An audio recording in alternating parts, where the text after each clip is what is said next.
Wood grain speaks of sun, water, and earth, transformed over decades. Iron, now cold and rigid, transformed from stone by fire and man to become tools. Shape, form, and function. Caliber, maker, and model. Thousands made, but only one. This one came to you, arriving in your hands. Passed to you is more than a weapon. It carries memories, perhaps a family legend or two, and stories of a day or a mentor, friend, or father. These tales are precious and fleeting, unless shared in words and emotion. Let's release some from the Arsenal Archives.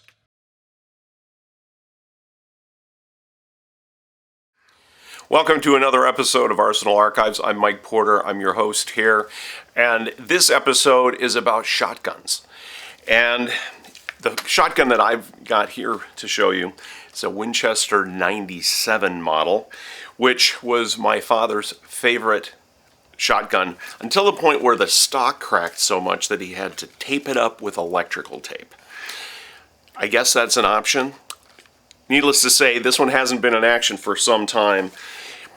Often called the Widowmaker, partially because in order to open it up, you had to put the hammer down onto the firing pin.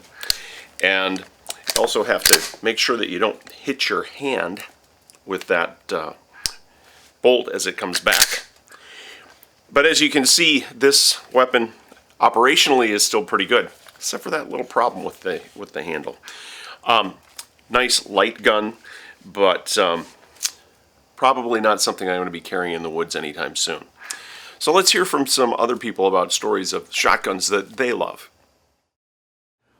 Hello, I'm Chris from Wisconsin. We're talking about some of my favorite guns today. This is one of my favorites. As you can see, it's safe. I'd have to get a screwdriver in there and push back the firing pin, which is part of a nail. This is an old Baker shotgun. If you look at the barrel, can you see the Damascus on it? This was my grandfather's shotgun. This was the shotgun my dad grew up shooting pheasants in South Dakota with. My family got to South Dakota in about 1841. We pioneered it over by Mitchell. So this was a pheasant killing son of a gun. And the last time it was actually fired was when my dad got back on leave from the Navy. It would have been in the mid-60s. And he took this out with high base rounds and actually shot his limit of birds with it. Hasn't been shot with since. I was thinking about getting it up so I could shoot some black powder rounds. You know what? I think it looks just pretty hanging on the wall. This is Grandpa's shotgun. An old Baker. This next story comes from a colleague of mine who happens to be a co-author of a really interesting coffee table book about canoes in North America. So let's hear from Mark. Mike talked about his family's heritage shotgun, an 1897 Winchester pump. You might recall from that episode that the stock was cracked and it had some tape on it. I watched that episode and I realized I had the same shotgun in my house. This one was from 1911, and this gun belonged to my great-uncle Ed, who was a Catholic priest.